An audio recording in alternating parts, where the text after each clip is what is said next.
gafataniiru. Nuyi waan neef hin beeknu gaafa kaane Hacaaluu ajjeefame boo'icha dhadhe. Kun waan dhugaadha. Galgala dhageenye walii bilbillee akkam goona jennee ganama boo'icha deemnaa reeffasaa bakka maatiin isaa murteetti geggeessina ka jedhuudhaan manaa baane. Manaa baanee garuu wanti tokko nutti dhaga'ama. Wanti nutti dhaga'amu waa inni Hacaaluun nama tokko miti.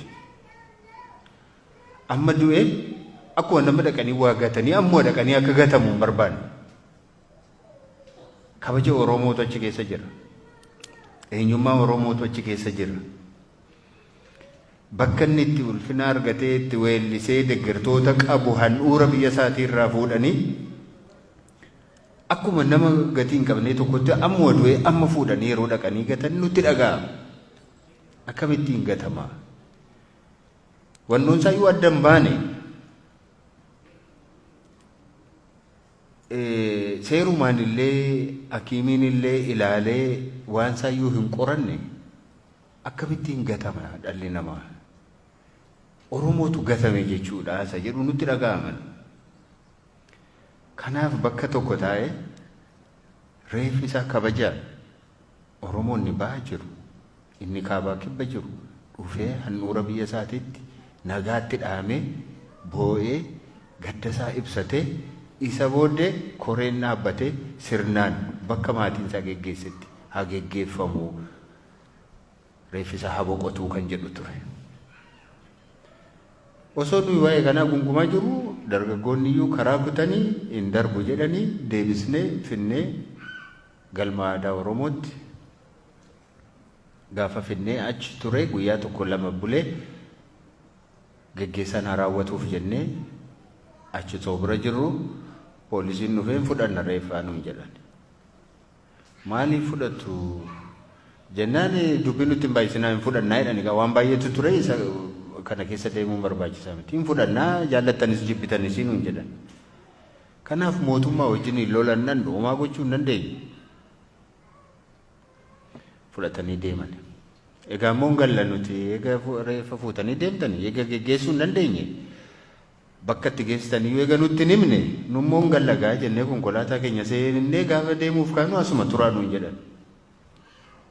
Turaa nuun jedhanii hiikkadhaa nuun jedhanii eegdota keenya hiikkachiisanii moobaayilii nurraa fudhatanii waan hundumaa meeshaa nurraa fuudhanii qabattoo keenya nurraa yaasanii mana hidhaatti nu naqan.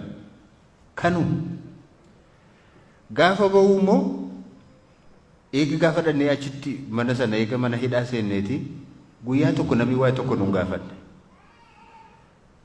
Anaan gaaf tokko illee waamanii na gaafataniiru Jawaariin immoo maqaa masaa hin gaafanne akkasumatti maqaa isaa waan beekaniif Jawaar Mahammad jedhanii barreessan malee gaaffii tokko iyyuu hin gaafanne. Gaaffii tokko waa biraa dhiisaati.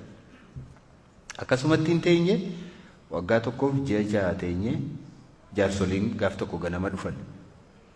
Dhufanii kun har'a jalqabdanii mootummaa murteesseeraa ba'uuf deemtuu isin baafna jedheera isin hiikna jedheera mootummaan jedhan. Mootummaa maaliif isin dhamaasa ree? Eega nu hiikuu barbaade xalaa barreesse mana murteetti ergee manni murtee suni hiiki jedhee mana sirreessaatti barreessuu duwwaadha. Isinii maa dadhabdanii? Maaliif isin dadhabsiisa mootummaanii jenneen? Dhaqaatti maa jennaan dhufnee jedhan. Waan nutti himtan hin qabdanii. Waan haasofnu hin qabnu. Dubbiin dhumaadha. Nu hiikuu barbaade miti. Amma garaa isaatii nu hiikuu barbaade miti.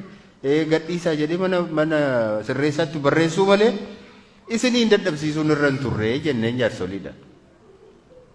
Kana jedhanii jaarsoliiyyuu lollee jennaan jaarsoliin naqanii waan isaan jedhanis dudubbatanis baay'ee quba hin qabnu. Achi gara ji'a tokko yoo nu tursanii galgalma tokko dhufanii kottaa ba'aa nuun jedhan. Gaafa baay'eedhaan bakka itti gallu iyyuu hin qabnu nuyi mana itti gallu iyyuu hin qabnu. Anis mana hin qabu, innis mana hin qabu, Hamzaanis hin qabu, hin qabnu mana itti gallu iyyuu hin qabnu nuti.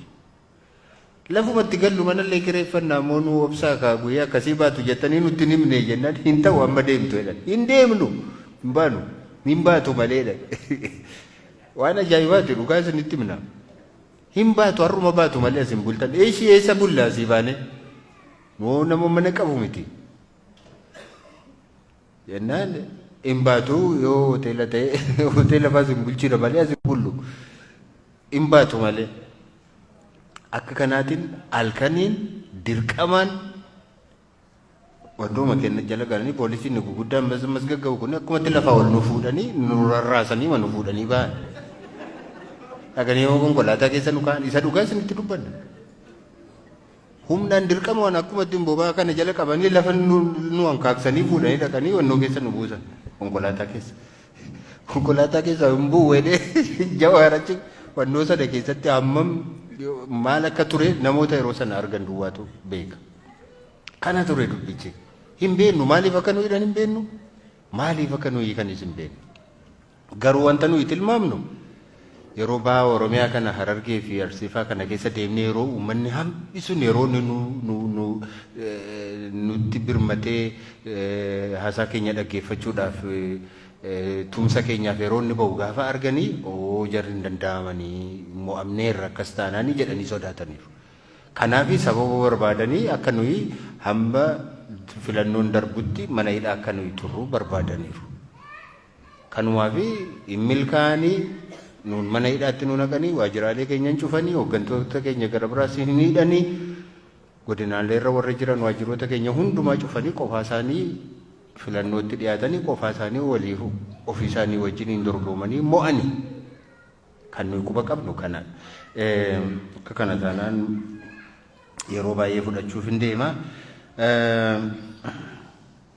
osoo uummata biyya keessaan dubbisin maaliif dhuftanii jedhanii sila dubbadheeran walgahii tokko yoo waamuu hin danda'amu uummata hin danda'amu bakki isaas hin jiru haalli isaas hin jiru uummannis kora yeroo darbe geggeeffanne iyyuu kora keenyarraa deebi'anii nama meeqatu hidhame baay'ee haala rakkisaa keessa jirra kanaaf hin dandeenye sababii kanaaf karaa makanatti isaaniinis uummata galateeffatan malee galateeffachuu hin dandeenye Abiyyi waggaa 30 bulcha jedheeraa maal faayidaa maalii qaba inni waggaa 100 bulcha yoo jechuu danda'a garuu filannootti inni yaanna taanaan immoona beekamaadha filannoo sanatti inni yaatamu inni jedhu biyyi sun biyya namni tokkos namni lama qofaan yookaan namni biyya sana duwwaa bulchus miti itti deemamee nan seeraan itti deemamee jennaan hunduma mo'atama hunduma injifatama piroosesii sanaan achi hin ga'uudha achi ga'uu hin dandeenya moo hin dandeenyuudha isadha kan nuti yaalaa jirru amma isadha kan nu yaalaa jirru bira keenyaan garuu hin mo'annaa jenna yoo karaa sana ammas hin bunnaa ammas hin annaa ammas akkas goona jennaan immoo malli biraanis jira mitiire malli biraan jira kanaaf garuu ijibaachuun barbaachisaadha hin danda'amuutii jennee yaadna nuyi Itoophiyaan diina Oromooti Oromoon diina Itoophiyaattis hin jennu nuti nuyi sirni amma jiru kun nu hacuuceera kaleessas nu hacuuceera har'as nu miidhaa jira garuu biyyi tokko akkuma jirutti sirna isaati malee diina keessanii yookaan diina keenya jennee hin fudhannu saboota biroo wajjin hin nagaa jiraachuu dandeenya sirna hunduma keenyaaf ta'u immoo jaarrachuu dandeenya inni yaadna hin danda'ama obboloota keenya hedduutu jira paartiilee hedduutu jira kan wajjin hojjechaa jirru jira nummoo akkaataatti yoo milkoofnee fi biyya sana akkamittiin waliigaltee haaraan ijaarrachuu akka dandeenyu hin beekna bifa maaliin akka itti deemnu tarsiimoo hin qabna akka sanaatiin hin deemnaa jennee yaadna nuyi abaluu waliin diinas jennee yaadnu abalus diina keenya jennee yaadnu sirnadha sirna sana waliin immoo ittiin falmaa jirra sirna sana immoo ofirraatiin hin geggeessina jennee abdii kanaatiin deemna jechuudha marroo waliin hin haasofsiiftuu isii asii deebitanii jedhan maaliif hin haasofsiifnu obboleessa keenya miti maaliif hin haasofnu waliin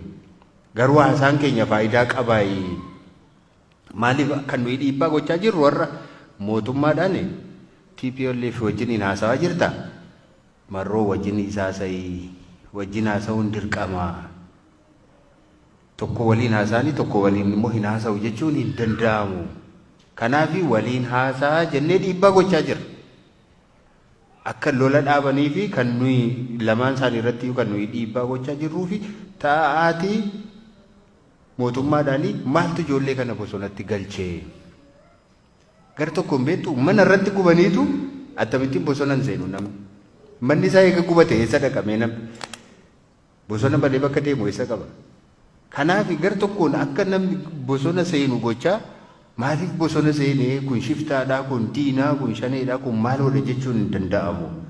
Rakkoon mootummaa bira jira. Taa'aatii kana haasaa maaltu bosonatti geessee maaltu rakkoon kun rakkoo siyaasaati siyaasumaan hiikkadhaa jenneetu isaaniin gorsina nuti. Kanaan addunyaanis dhiibbaa akka irratti godhu kan nuyi gochaa jirruuf dippiloomaasiidhaan karaa kanadha. Warri tumsan warri gargaaran akka isaan kana hubatan kan nuyi gochuu barbaannus isuma kanadha jechuudha. Kanaaf gaaffilee hafan Jawaaraa deebisu.